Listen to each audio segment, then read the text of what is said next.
Hey guys, Hathi here. Wanted to take a minute to talk to you guys about legendary item sets. Saw some comments on a previous video, and this is something that I had some confusion around in the beginning. So, legendaries obviously are the orange items that drop as you play throughout the game, but the legendary sets are items that will only come through abyssal dungeons, and you can either gain crafting materials from abyssal dungeons, or the bosses in the abyssals have a chance to drop some of these items as well. So right here you can see I've got the Mute Guardian headset, head armor, and the Mute Guardian chest piece. Those two items gives me the first bonus in this set, which is an additional 30% to combat resource recovery speed, and then if I get 5 items, I'll have an additional 25% crit damage, which is a huge boost. So how do I get these? So again, you can run abyssals and there's a chance to drop. Alternatively, you can craft them. And so to check out the crafting, we're going to look for the NPC that lets us craft abyssal items. Every major city is going to have this, and it's just that icon of the little blue square with the white sword inside of it, as you can see here.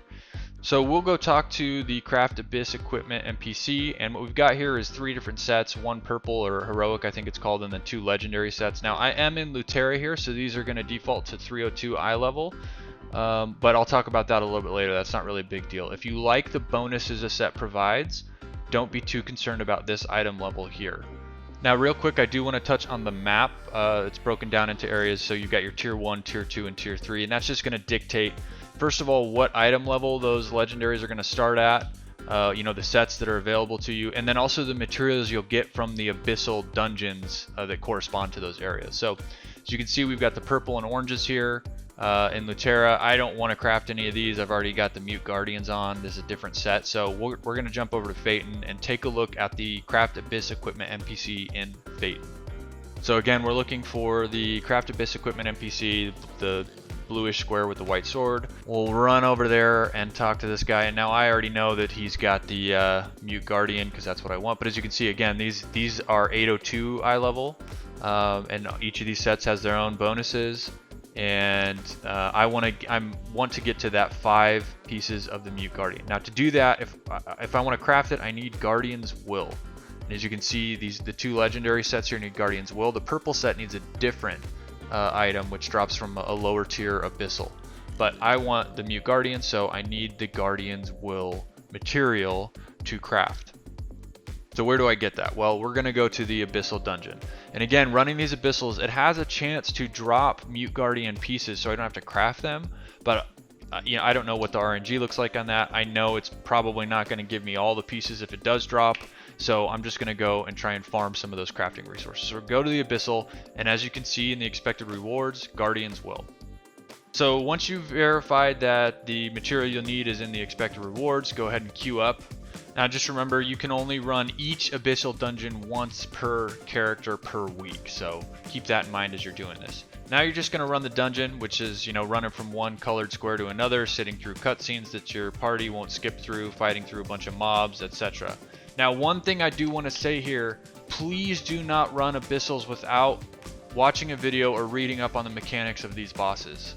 You will get wiped, you will cause your team to quit the dungeon, you're just going to waste yourself and your party a bunch of time if you don't understand these mechanics going into it. There's plenty of content out there, I'll make some videos on these in the future, but these bosses will wipe your team, and it's incredibly frustrating to deal with a party that doesn't know what they're doing, so please take the time and do that. Now once you do beat it, you should see your Guardian's Will items dropped for you. So I got 5 on this one, which is enough for me to do some. I already had some, but again, we'll watch some more cutscenes that my party won't skip through.